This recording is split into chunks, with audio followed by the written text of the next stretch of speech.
Candidate ఇటుపక్కన Subbareddy Vontimitta ZPTC స్థానానికి contested candidate. రాష్ట్రంలో ఇవాళ ఎలాంటి పరిస్థితులు ఉన్నాయి అని చెప్పడానికి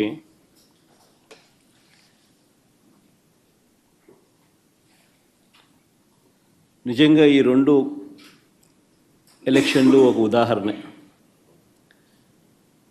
అసలు మొట్టమొదటిసారిగా బహుశా రాష్ట్ర చరిత్రలో ఎప్పుడు జరిగి ఉండదేమో బూతుల్లో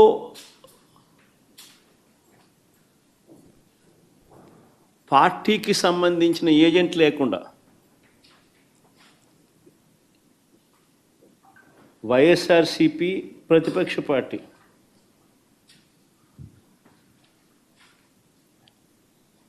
పులివెందుల రూరల్లో జరిగిన జెడ్పీటీసీ స్థానానికి జరిగిన ఎన్నికల్లో 15 బూతుల్లో ఉన్న 15 బూతులకు ఎన్నిక జరిగి రూరల్ మండలంలో 10,600 ఓట్లకు సంబంధించిన ఎన్నిక. ఆశ్చర్యం ఏమిటంటే బూతుల్లో వైఎస్ఆర్సీపీ ఏజెంట్ లేడు. వైఎస్ఆర్సీపీకి సంబంధించిన ఏజెంట్ బూత్లో కూర్చోకుండా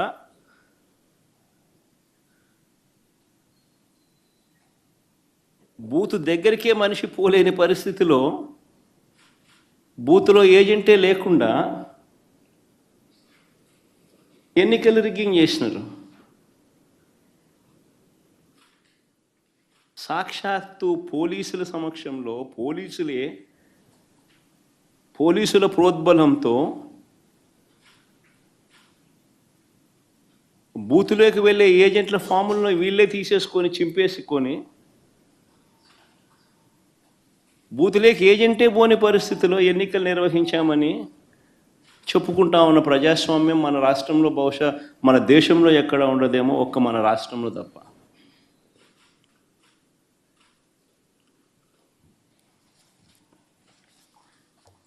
అసలు ఎన్నికల్లో బూత్ ఏజెంట్కు సంబంధించిన విధులు, బాధ్యతలు, హక్కులు ఏమిటి తెలుసా?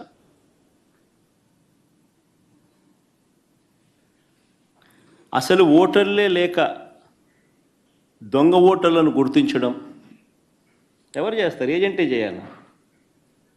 పోలింగ్ ఏజెంటే చేయాలి. బూత్లో ఉన్న పోలింగ్ ఏజెంటే ఆయనకు సంబంధించిన విధులు, బాధ్యతలు, హక్కులు ఏమిటి అని అంటే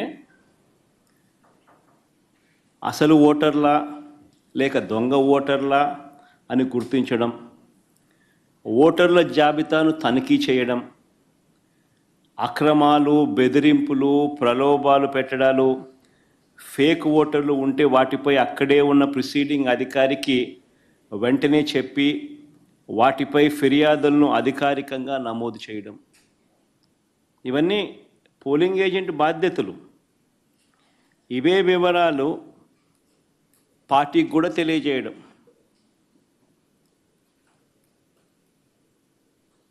ఈ బాధ్యతలు ఉంటాయి కాబట్టి ఏజెంట్లకు హక్కులు కూడా కల్పిస్తారు.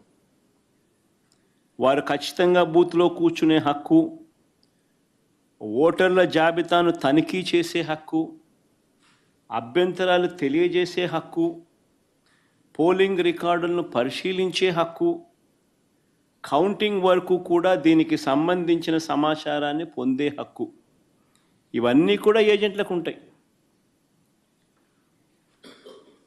ఒక పోలింగ్ ఏజెంటు బూత్లోకి పోతూనే ఫామ్ 12 అన్నది అంటే తన పోలింగ్ ఏజెంట్ను అపాయింట్మెంట్ చేస్తూ ఇచ్చే ఫామ్ను క్యాండిడేట్ ఫామ్ 12 పోలింగ్ ఏజెంట్ను అపాయింట్ చేస్తూ ఇచ్చే ఫామ్ను it's called form 12. Polling candidate పలానోడు నా ఏజెంట్, నా పోలింగ్ ఏజెంట్ అని చెప్పి అపాయింట్ చేస్తూ ఇచ్చే ఫామ్. ఆ ఫామ్ను తీసుకొని పోయి ఆ పోలింగ్ ఏజెంటు ఎన్నిక స్టార్ట్ కాకమునిపే ప్రిసీడింగ్ ఆఫీసర్కి ఇస్తాడు ఆ ఫామ్. ప్రొసీజర్ అది. ఆ తర్వాతనే